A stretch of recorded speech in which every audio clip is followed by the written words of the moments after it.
Yeah, so I'll do a little bit of introduction and talk about a little bit of genesis of how we started over here.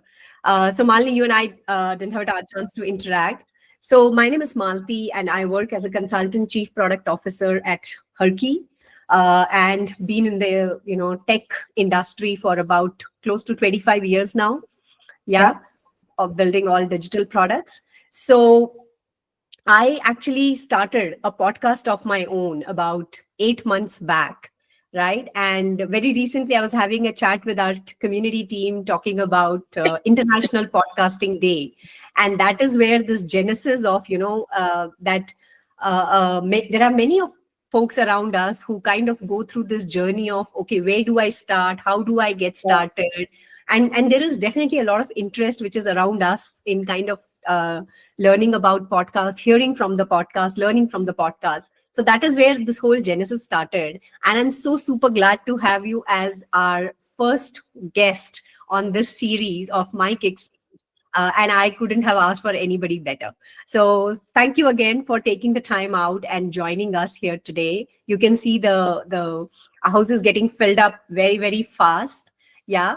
And Malini, I'm sure, needs no introduction, right? She has been a RJ. I was listening to one of your these things. It also says that you've been a choreographer, right? Like in your earliest days.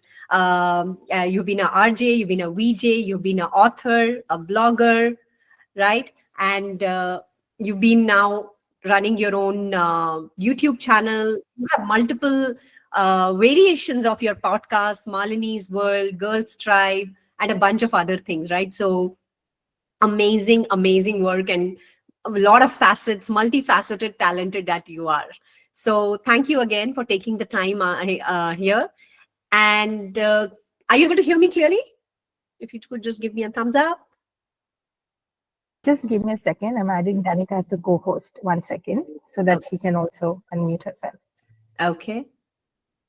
Yeah, There. Sorry there you about go. the chaos this morning. My gosh. Okay. Yeah, sorry. I was saying I was never a choreographer. I was a professional dancer. I was a backup dancer for Sukhbir for 6 years. Oh, okay. All right. Sorry, my bad. No worries.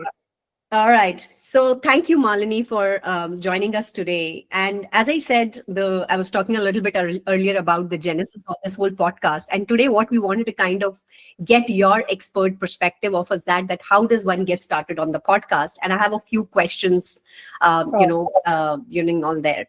So you've kind of done television, you've done blogging, you've been an author, you've written a book, and you run your own podcast channel, you have your YouTube channels. So what got you started on starting your own podcast?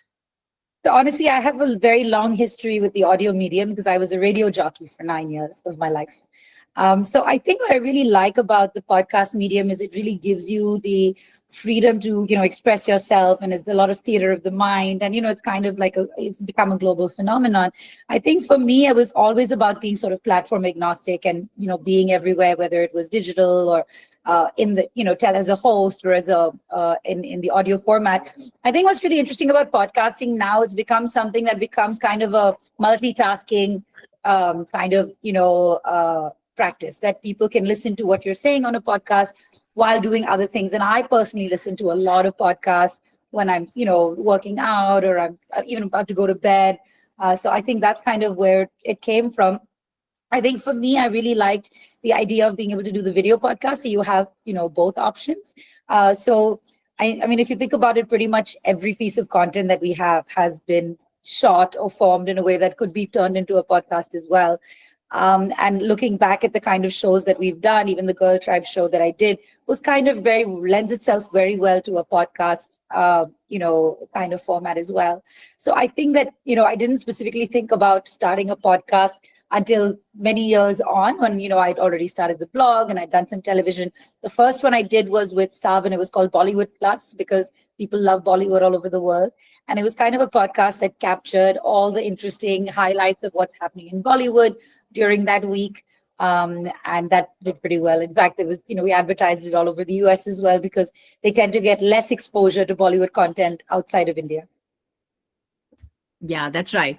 And as you rightly said, right, that the medium has kind of evolved, and there is a very diverse set of topics which has kind of fitted in. So in the last decade or so, Malini, do you think, I mean, you kind of have gone through from one medium to another. So if somebody wants to get started today, starting with their own podcast channel, do you think there is a lot of competition out there? Is the space crowded? What's your take on that? I think I mean, of course, it's not so much competition. There's a lot of podcasts out there, and there's just that many hours in a day that someone has to sort of consume content. But if you have a standout thought or a topic, there is absolutely no reason why you couldn't do well. I feel that you really have to focus on what is the purpose of your podcast. I don't think people should start podcasting just for the sake of it. Have something that you really want to talk about, something that you're passionate about. I think a great example of how Beer Biceps has really built out his podcast with really interesting conversations. He's kind of formed it on the lines of Jay Shetty's podcast.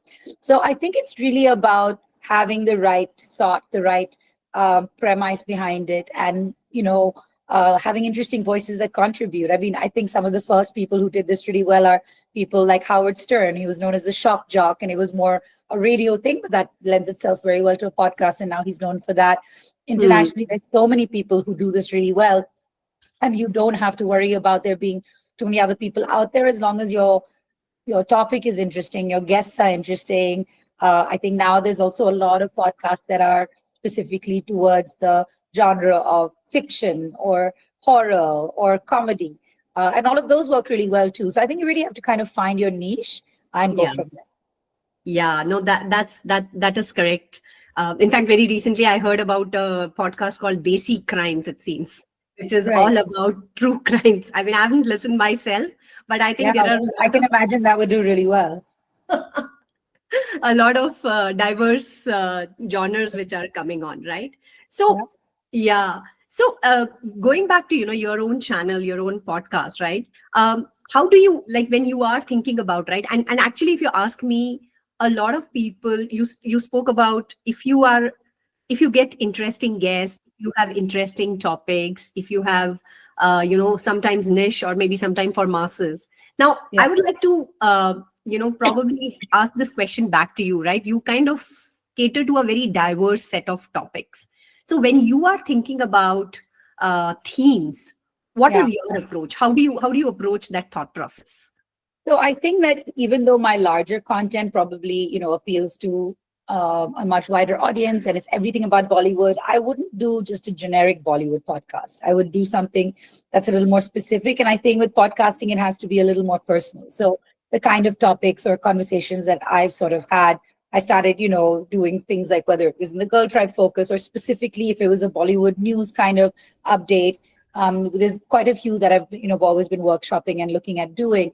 But I think it's really more about the way that you do it, your style. You have to get people to sort of start to resonate with you and, look forward to your opinion.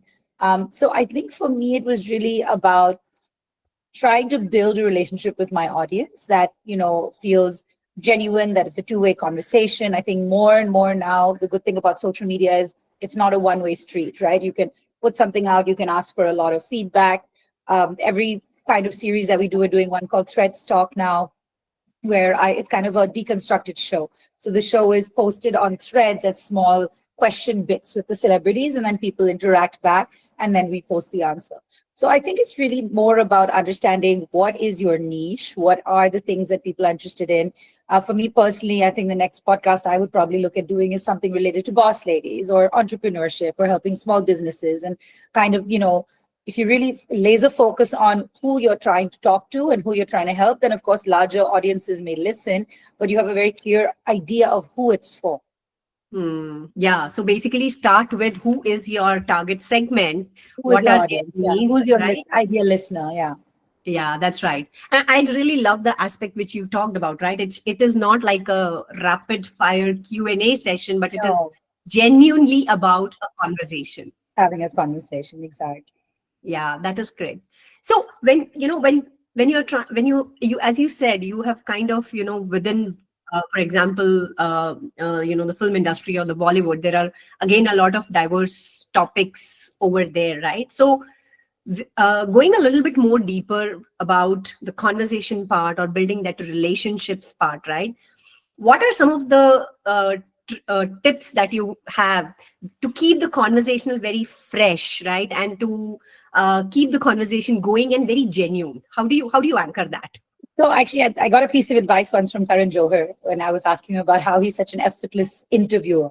And he Uh-huh. said something very important, and it's quite simple, is that you have to listen to the person that you're speaking to. You might go with a set of 20 questions, but it's okay if you don't ask a single one as long as you have a real conversation.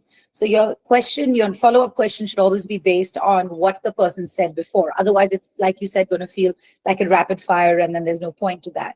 So I think that's what's really important, is the way that you can have a real conversation is by having a real conversation instead of just trying to make it sound like one by just doing a set of questions. Yes, I completely agree. Do you have a personal favorite? You've done so many of these. Do you have a personal favorite of yours? I mean, it's very hard to pick because there have been so many really special moments over the years. But I think for me, it's really been about whenever I was able to have a very genuine or emotional connect with someone. So when I did the Girl Tribe series, I remember I was talking to Mirza about being, the daughter of divorced parents. And she was saying something so insightful about how it's so much better to come from two happy homes as opposed to one broken one.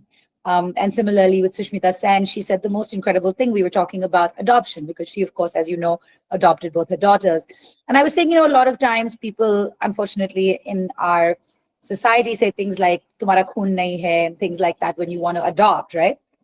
And she said something so special. She said, and it's again such a simple thought. She said that, when you fall in love with someone and you're going to marry them, the whole world comes to celebrate your union from far and wide. And they're not your blood, but people are so happy for you. Now, imagine if they had that same attitude towards children who are so much more malleable. And I thought that was such a beautiful way to explain it. That, it's totally fine that you find a perfect stranger who's not a blood relative. And of course, they cannot be a blood relative, of course, to Right. spend the rest of your life with. But why can't we have that same attitude towards children? And I thought that's just really stayed with me for a very long time. Yeah. No, that is true, right? I mean, I think it's a proven fact, right? Even if you Yeah. walk into a room and 65% of the people will forget what you spoke about, the statistics as you walk out, but what people will How you made them remember feel. are the stories Yeah, and how you made them feel, of course. and how you make them feel. Exactly. Yeah, yeah. Right. Yeah, that is very important. And actually, you know what, since we spoke about this girls tribe thing, and we Yeah. at HerKey, we are a women career engagement platform, and we women never have like a straight, it is never a hockey stick trajectory or a straight trajectory. We all have, and even in men in their career journey, they have a lot of these ups and downs that we have. So Yeah. a question that I would have is that when you invite a guest, right, you will also have guests coming from different personality types. So Oh, how do you make them comfortable to kind of start sharing those stories? What's your way to make them comfortable so that it becomes a real conversations? They I mean, are I think it's important to do a little bit of homework, and the more you know about someone, that's the better way.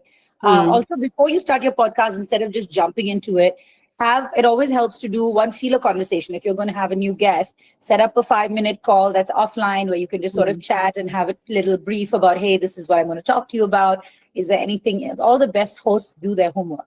Where you do a little chat about, okay, think about the fact that, okay, I'm going to ask you about certain anecdotes. Do you have any interesting stories? Because also sometimes on the spur of the moment, people may not think of the best story, but if you plant a seed with them, it'll give them time to sort of process and think about what they want to talk about. And even just before you start the actual conversation, spend a few minutes just having like small talk, and just asking each other about your day or what's going on. I like to start by asking people, what is the best thing that happened to you today? Instead of how are you, or, and that tends to put them in a good mood, and it tends to make them think about something they're grateful for. Yeah. I think automatically I think that's a great way to start. What was the best thing to happen, because that already takes them into a very In a positive, positive space. Exactly. right? Yeah. Coming from there is definitely a very great place to start with, right? And what would you encourage, right? I mean, there are a lot of us who have, let's say, some special skills, expertise, but not many of us might be very comfortable, let's say, doing a video podcast. I might be comfortable. So would you have any advice for people that, what kind of a platform should they choose? Should they directly start with audio, video, or maybe they should probably start looking at audio? I mean, in terms of a medium, what has been your... I think the great thing is we're spoiled for choice now, right? You don't have to always have a video on podcast. If you're more comfortable in the audio medium, there's so many platforms you can use now. And, it even allows you to, create audio clips on things like Threads, or even on, what used to be Twitter now. So I think it's more about, first think about what is it that you want to talk about, right? And what is your conversation about? And then think about, where is that audience for this conversation? Where do they hang out? Because you have to really take your party, you have to take your content to where the party is. You can't sit around on your own island now. People don't have that much brain space. And so think about the fact that if your topic is something that resonates with the Gen Z audience, then maybe you're better off doing it on Instagram. You don't even have to use your video. You can even put it on Instagram as a static image, but those wave files where you can listen to the audio. Right. But then think about if it's for a slightly more mature audience. Is it a more serious topic? Maybe you want to post it on LinkedIn.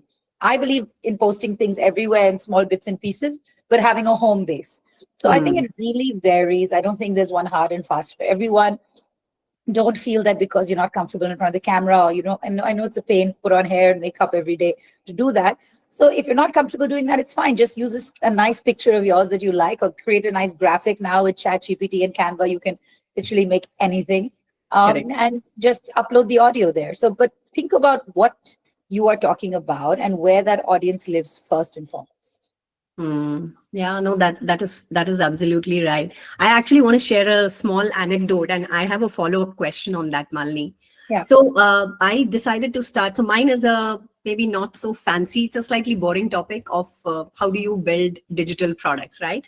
And I thought I've been sitting on the fence for like last couple of years. Then finally this January, I decided, okay, let me take a plunge. And before that, I decided I'll speak to some of the folks who have been doing some form of content creation.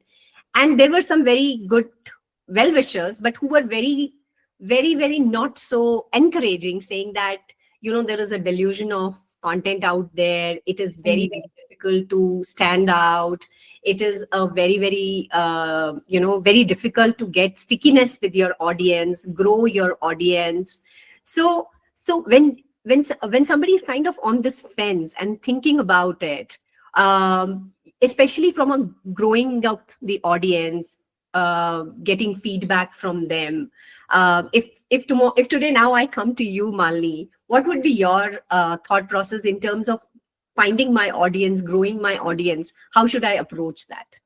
First of all, I'll go back to what you were saying about when people don't encourage you when you want to do something. I'll tell you the most important thing. See, I'll take it in a slightly emo direction.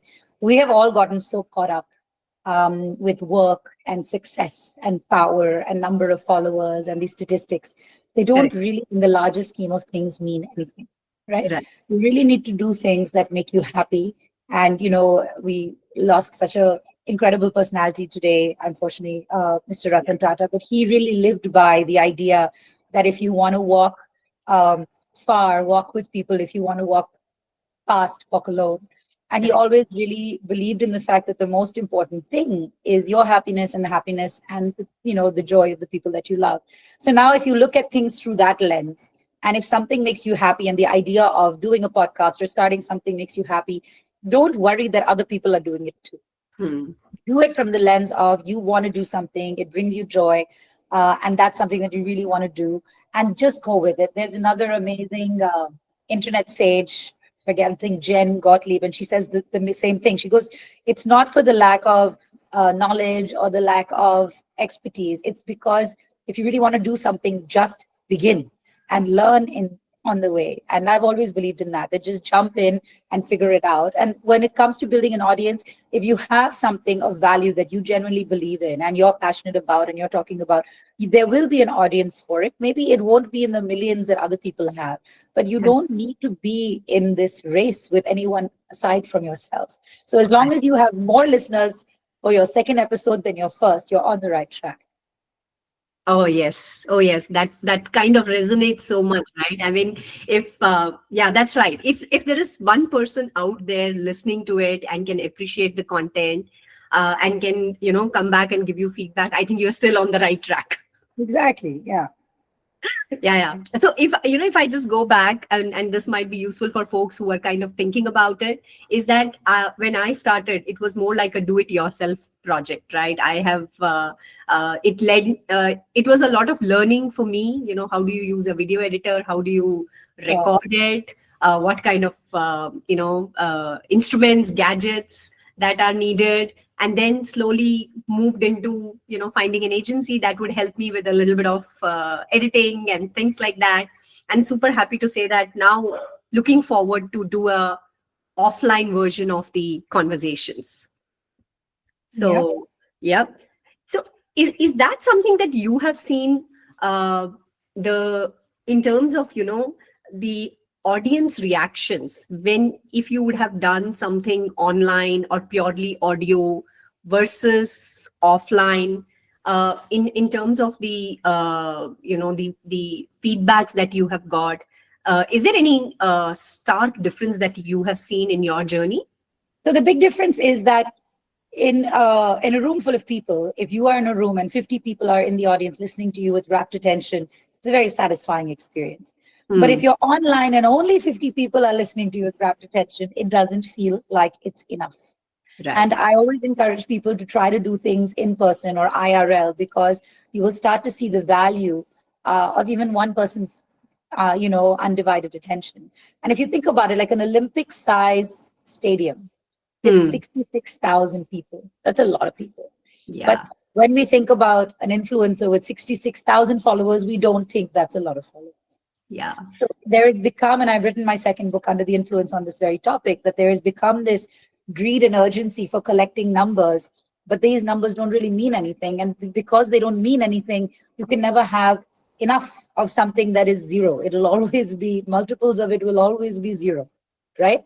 So I would encourage people, and I always think it's a great idea to have some kind of live audience or some kind of feeler, like when you're trying to plan to do your next podcast, even when you're recording it, even if you invite 10, 15 people to be part of a live audience from it, there's no harm, because of course, in person, people will give you immediate feedback. They will immediately say something relevant.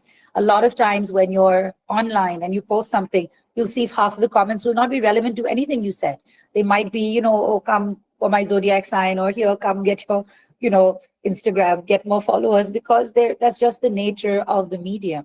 Right. And also the way that the algorithm works, not the right people are necessarily seeing your content even, right? I mean, we all look for, and we're all guilty of it, more and more numbers to follow us. But do you even know who follows you? Do you know who they are?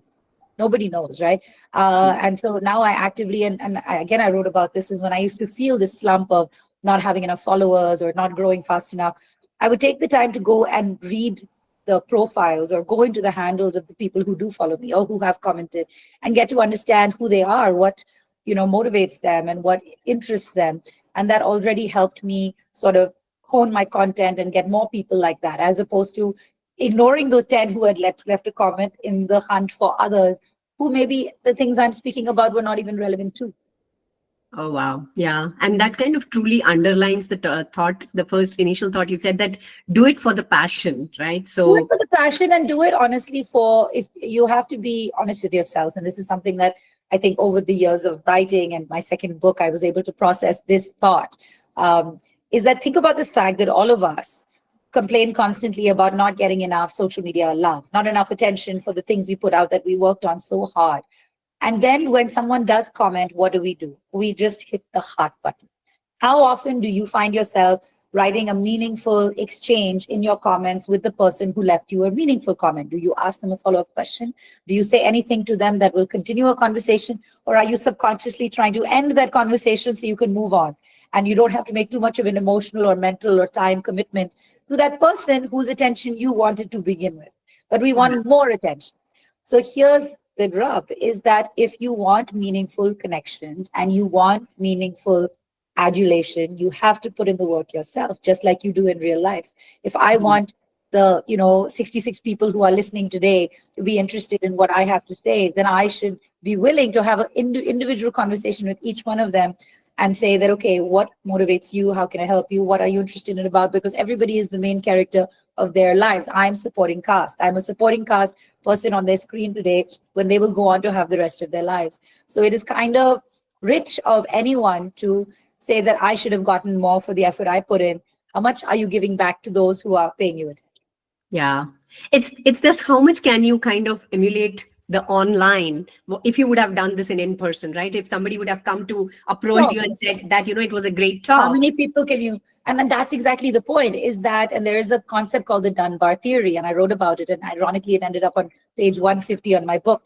The Dunbar 150 principle says that cognitively as humans, we are capable of a limited amount of meaningful interactions. As everyone knows, you have 5 very close friends, then you have 15 other friends, then you have 50 people who are in your orbit, 150 acquaintances, and 1,500 faces that you can remember. Beyond that, you cannot remember more people. And there are people who will come in and out of that. So over the years, someone that you may have fallen away from in high school, now a new face has resurfaced. But cognitively, that is the limitation of the human brain. But we are sitting here online looking for connections with 150 million people, hoping for that same kind of resonance and interaction. But how many of those people would you even remember that you follow or that you watch? You would not even recognize them necessarily on the street, aside from the few that you have an interaction with. And that's not, and as that number increases, the depth and meaning of that connection decreases. They're directionally proportionate. So I think the answer is this. I think social media, I'm not saying this from a negative place, I think it's a great tool and it's a great medium. Social media was meant to be a medium or a tool that allows you to have more connections that are humanly possible, as I just explained. Like I can have 5,000 friends on Facebook, I can follow 7,500 people on Instagram and keep up with them in bits and pieces. Just like I'm sure all of us have WhatsApp groups that once in a while somebody sends a meme, you're in touch for those 5 minutes and then you don't talk for months, right? So we can do that on social media. It gives us a little extension to our Dunbar principle of how many meaningful connections we have. But don't make the mistake of trying to find your meaningful nourishment and satisfaction from the relationships you have made purely online that you have not invested in. It might be that you meet someone online that you get along with and connect with and have a very flourishing Dunbar kind of relationship with. And I encourage people to do that because now you're not limited by geography or, race, religion, any of that. But then you have to put in the work. There is no circumventing the amount of effort that it takes to have a meaningful relationship with someone. Fandom is different. There might be people like Shah Rukh Khan who have millions of people who adore them. But if you were to ask him how many of those people he has a meaningful relationship with, I'm sure the answer would be this. Now, if you want to achieve that level of infamy and love and adulation, think about what all the people who have true infamy have in common, is that they are enigmatic, they are warm. And if you notice what people like Shah Rukh Khan and Deepika Padukone, what they do when they enter a room is they make you feel special. So what are you doing to make your audience feel special? And that's where you will find the magic, the secret sauce. I really have to get your book. Yes, I would love to. In fact, if you'd like, I'm happy to send a few signed copies to people who've asked questions as well. If you send me the details, I'll sign a copy and send them to everyone who asked a question today. Oh, awesome. That we really appreciate. And I'm sure the team at HerKey is noting it down. I definitely want to book one for myself. Definitely. Thank you so much.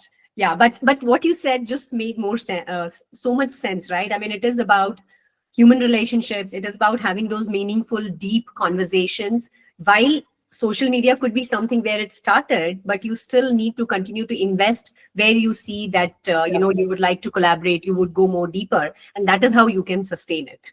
Right. So it completely makes sense. In fact, there are a lot of questions, Malini, and I would love to start probably maybe the first question.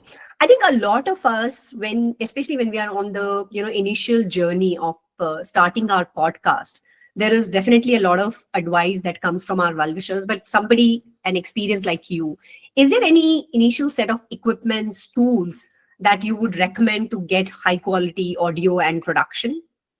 So who's asked this question? Sorry, I'm trying to see where This question is coming from I Deepthi. I can help you with that here. The question is by Deepthi, and her question is, what equipment or tools can we use to ensure high quality audio video production? And this is as a beginner. All right. Well, awesome. Thank you so much, Deepthi. I really appreciate the question. I think that the great thing is now your smartphone actually does quite a lot of the heavy lifting, but you can get these little tiny speakers that you can attach to your cell phone. If you like later, maybe I can send you a list of the actual products I use because I don't have them on the top of my head. But what could help as simple as a small speaker that attaches to your phone, and there are two little mics that then you can use if you see a lot of podcasters use them. That's a simple basic tool to get. It's probably not more than 1,500, 2,000 rupees. And that's your simple setup. When you want to do something a little more involved, of course, there are various levels and skills of mics. But I would say to start off, all you need is literally maybe two phones that with the video facing, whether you want video or not. And those mics is the equipment to start with. I would, if you're doing video, invest in a ring light because it helps your lighting immensely if the video is not too dark. And definitely record on 4K, whatever, whether you're on Android or on iOS, just make sure you do a little bit of that groundwork. All right. Yeah, no, that's a great distinction. And yes, I mean, start small, but have these things in place. Actually, on a follow-up, there's this question from Yashaswini, where she's saying that how much of a role my voice would play in the success of a podcast. Some people may not have traditionally good voices, but are very passionate about starting a podcast. Well, so one I just remembered, the brand is called Digitex, Degitek. So you Digitech, you can check out their mics. I think, I'll tell you what, a voice, yes, there might be some people who might not have the perfect, most nightingale voice, but I think that used to be more of how people would choose their radio jockeys, that do you have a pleasant voice to listen to on my drive home? And increasingly that has changed. I think you don't need to worry about what your voice sounds like. I think it's what you're saying and what you're bringing to the table that really, really matter. And very often, if you have kind of a unique or a standout voice, that can become your signature. There's a lot of people who I found stand out. I listened to a podcast called This American Life, and Ira Glass has a very interesting raspy voice. And I find that very memorable. So you don't need to worry about these things. I think it's more about what you're saying. It's that same logic as, when you first meet someone, you might think of them as a certain level of good looking or not. And then as you get to know them, they start to look different or look better or worse, depending on their personality. I think it's the same thing for your voice. You're right. Yeah, I don't know, but so Malini, I also use this tool called Riverside for my podcast recording. And very recently, I saw that they have also come up with something called as an AI voice. I have not yet experienced it, but I was just curious if you have seen anything similar. No, I haven't actually. Okay, you may want to check it out. I haven't checked it out. And in fact, very recently, I also saw, I think Google has come up with I don't have the product on top of my head, but I think if you give it a blog, if you give it a script, it basically starts a conversation as if two people are talking to each other. It basically this translates that script into a audio conversation. Got it. Interesting. Yeah. So, okay. So there is yet another question from Abhijit, where he says, hey, Malini, what would be the choice of platform, especially if we don't have a niche set of audience? Honestly, it depends on what is your topic. So if you could tell me a little bit more about the topic, I can probably help you. Also, I see someone has said, Millie has said, can you share step-by-step for initiating an audio podcast? The beautiful thing, ladies and gentlemen, is that you have Google at your fingertips. I literally Googled that, and there's a great blog post that is pulled up that says how to start a podcast in 2024 with all the steps. So I would say if you're getting stuck at the stage of how to do something, Google is the best solution to most questions. Definitely, it will give you at least all the right All the initial steps, steps. the steps, and it'll give you various options as well. So don't hesitate to Google your way into the future. Yes, yes, yes, absolutely. Malini, one question. I think we spoke about how do we get started. We spoke about finding the niche, relationships, some really, really great, profound, I would say, suggestions and advice from you. A lot of folks also look at monetizing their podcast, right? Yeah. Um, any thoughts when they should start thinking about it? How should they go doing about it? So there's two ways to go about this, right? So I've seen a lot of people who monetize and I've seen those who don't. So a great example of not monetizing to start with and then becoming very valuable is what Veer Biceps or Ranveer Alabadia did. He said, I'm just going to put in my own money, come up with a really good regular podcast and then see where the money comes so that I'm not tied to a brand or tied to a message. Then there's others who, if you have a specific niche, I've seen a lot of people like Rohit Roy has a podcast about health and wellness and it's sponsored by I think, a protein shake brand, and that was sort of sponsored from the get-go. So if you have enough of a following, and if you have a topic that's relevant to a particular audience, then there are many brands out there who would be very happy to piggyback on your content. But I think you have to be realistic about what is the kind of reach, engagement, and now the biggest metric, more than number of following, is shares per view. So how Hmm. many people share your content per the amount of people that view it is actually the more important metric than how many people liked it or how many people even saw it or how many people follow you. Oh, okay. Yeah, yeah. That I think those are also some great metrics to understand that how does one, measure the Yeah. success of that. So I just want to make sure I call out the name of the person who asked the monetization question. Okay, it came from Ekta Hi. Singh. Yeah. Yes. Yeah. Okay.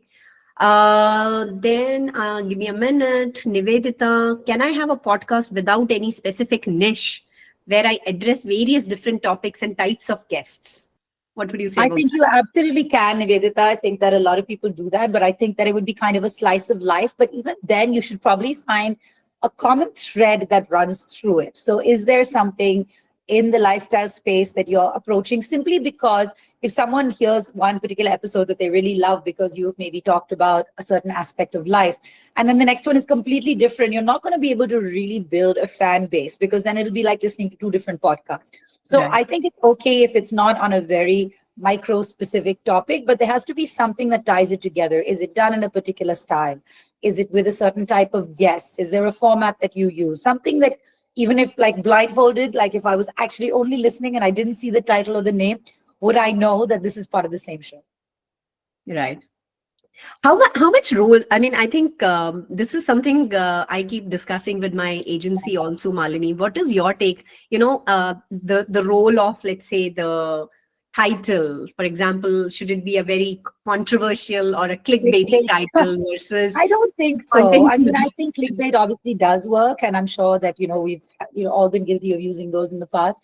But I think that it's really about see, the thing is with podcasts, you're expecting and asking for a little more brain space and time from Correct. people who now are very used to just watching things for 3 to 10 seconds on social media, right? So you really have to be adding some value. You really have to be doing something in a way that is memorable or interesting, right? And a great way to get to that understanding is listen to a lot of podcasts yourself and understand what stood out to you. Take a lot of notes, figure out what did you like, what did you not like, where did you drop off, what got boring.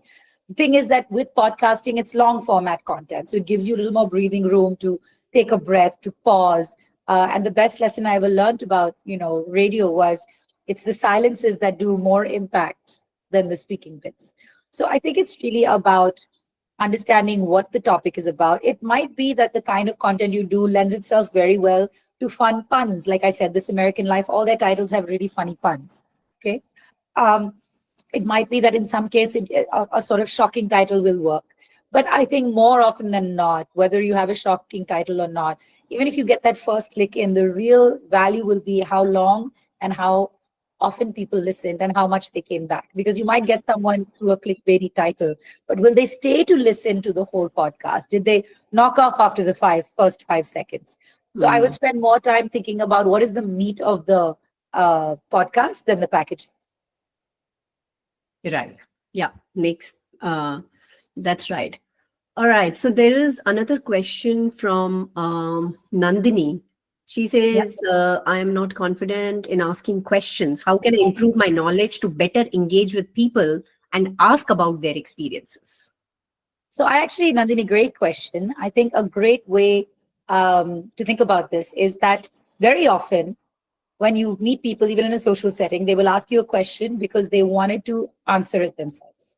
And a great way to practice this is literally with your friends and family, practice your conversational skills. And Mm, the best way to improve your knowledge about someone or whoever you're talking to is read up about them. It's not just read about them, but nowadays you can Google, especially if it's an important guest, you'll have tons of videos, tons of things to read about. I'll give you an example. When I was going to do an interview with Dimple Kapadia. I watched a lot of her videos, a lot of her interviews, and then I found a really fun piece of content that while she was doing an international film, nobody's allowed to keep a script home, but to remember her monologue, she had taken a little picture on her phone. And it was some fun little anecdote that she had told in some small interview. And she was so amazed that I heard this. And she doesn't even remember saying this. So it's very important that your questions don't come across as very base and flip, and that's where you'll find that you get stuck because you've asked very basic questions that everyone asks, and then the person being interviewed also gets bored, you know. mm, So like, Malti's doing an incredible job today of asking such insightful questions, so I'm engaged, I'm interested. If you had asked the same just five boring questions, I would not have really been engaged. So I think that's a real testament to how you have a conversation and genuinely ask things that you are curious about. Think about the fact that if you were to be put in front of someone, you don't have to have the confidence for them to share their insight. So even if you're not confident, but there's something you genuinely want to know from them, just ask that question and ask it sincerely. And more often than not, the person sharing an insight will be happy to express themselves and happy to share because everybody loves to give gyan. So you can't go wrong. correct. Yep, that is right. And I think, just kind of adding to that, what you just said, Malini, I mean, when you are trying to engage with people, you need to show that energy, that investment, that you are there to know more That about you're them, present. and Yeah. all the preparation part that you spoke about. And That it's little things. It's body language, smile, lean forward. If they're sitting next to you, cross your legs facing them, not away from them. There's just little cues that work. I agree. I agree. Yeah, those are some great questions. I probably want to would like to. There are some very direct questions. Like for example, Madhu Singh is asking, could you please suggest any particular app for audio and video at initial level? I have tried StreamYard. I have tried Riverside. Malini, if you want to add anything to this. So there's no particular app, honestly, because now I do everything by, like shoot it offline and then upload it. So I'll leave the latest suggestions to you. Okay. All right. What is the ideal duration for a podcast?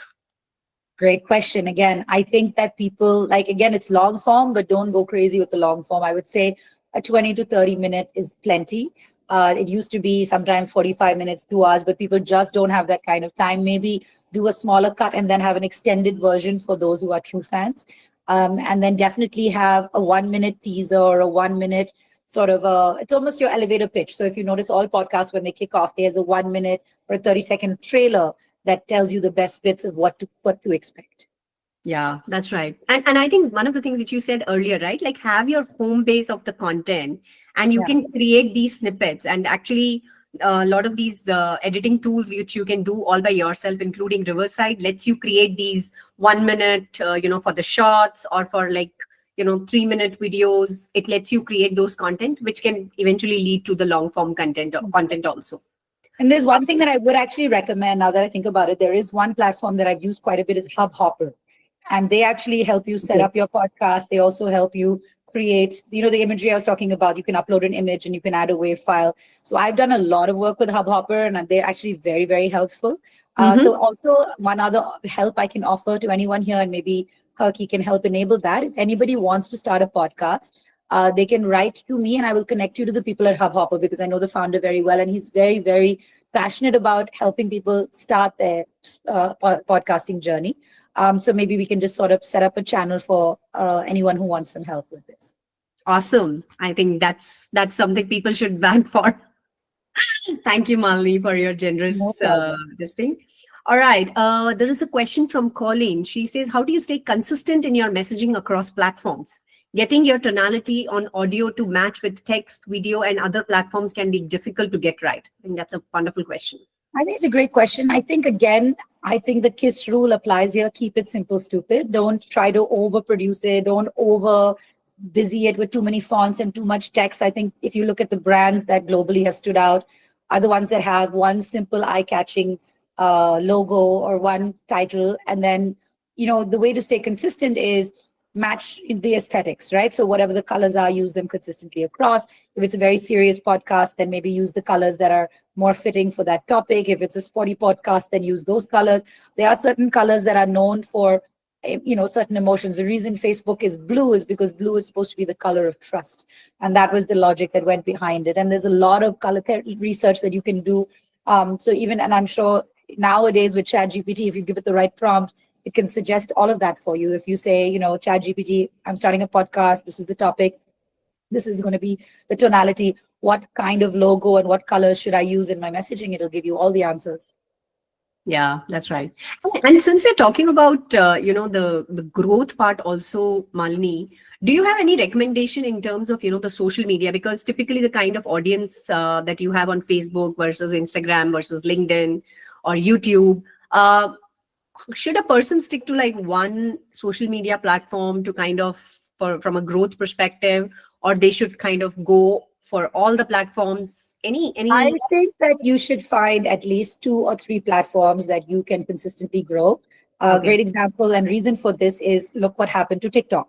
Tomorrow, if a platform disappears, do you disappear along with it? So I never put all my eggs in one basket. So I've always been on multiple platforms. Maybe there is one that is your hero platform and all your content goes there, but you can easily repurpose. So for example, a lot of my content goes on Instagram, but then I'll repurpose bits and pieces for threads and for all of that. So again, it depends on your topic. Your content might work best on a particular platform, might work best on LinkedIn, threads. Now there's tons of new platforms. So I would say definitely have your presence in multiple places. You don't want a situation where you disappear because the platform disappeared. You need to be, the platform should just be a medium for you. Right. Correct. That's right. I like this Kirtana's question where she said top 3 podcasts. I do have some recommendations, Kirtana, and I'll also drop them in the message box while you ask the next question, Malthi. Yeah, sure. I think we would love to hear you. What you probably also add a little anecdote, maybe why do you like them? So I actually really like, my chat disappeared. So there's one called This American Life, which has, it's based out of the US by Ira Glass, but it's interesting because it has all kinds of different topics that are just super fascinating. Can I just have my phone, Danika? I'm going to pull up all my list of podcasts here because I'll remember the best ones from what I've heard. There's one, if you guys like sort of love stories and you like to hear about really interesting relationships, it's called This Is Love, which I really like. This Is Love is basically different kinds of love stories or different forms of love that have, impacted people over the years. And then there's another one that I like to listen to that's called Everything's Cancelled. And it basically talks about cancel culture. And it talks about what has happened recently in the news that, also gives, this is where now I tend to get a lot of my pop culture news and a lot of my actual news from podcasts as well. So there's a bunch of them like this. And there was another one called Every Little Thing, which is a really cool podcast because it basically talked about, the origin of things. So the host would say, okay, leave me a voicemail with something that you have had a question about, like where do cheerleaders come from? Or why did we get dogs as pets and not tarantulas, whatever it is. And then they do really a deep dive research on all these questions, which I thought was just really fantastically done. I love that.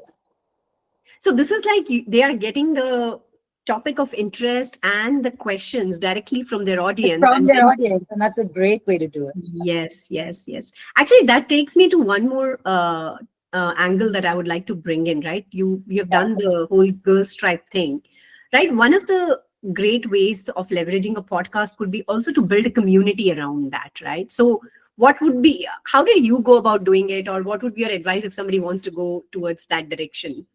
So community is, I think, the future of social media, definitely. I think there's a lot of tools you can use now. If you notice on Instagram, you can create a broadcast community. You can create your own communities on WhatsApp as well. And that's the best because that's up in viewership. So people who are in your community are going to see all your messages. So I think that, again, the thing is, think about subcultures, think about something people are passionate about. And a great example of, groups that have done this well are people who are sneakerheads. Gardening is a very big subculture in India. Devotion, astrology, all of those. So think about what is that one common thing that people love, that you're bringing them together over, and then build around it. So it could be a book club and say, okay, we're every week going to talk about a book on this podcast that I love to read, and I'm going to get people to talk and have an opinion and have like a roundtable about it. Or we're going to talk about street style or whatever it is, whatever your topic is, and then figure out who are the people who'd be most interested in having a recurring conversation about this and invite them to be your core group. So if you get a critical mass of say 50, 100 people in your community, then it grows from there. That's what I did. With Girl Tribe, I added 100 people to a Facebook group, and now it's over 60,000 who are all opt-in members. So remember, the most important thing about building a community and a brand is the same Dunbar principle. You need about 150 people to build a strong community, just 150 people. And then after that point, there are going to be connections that are not as deep.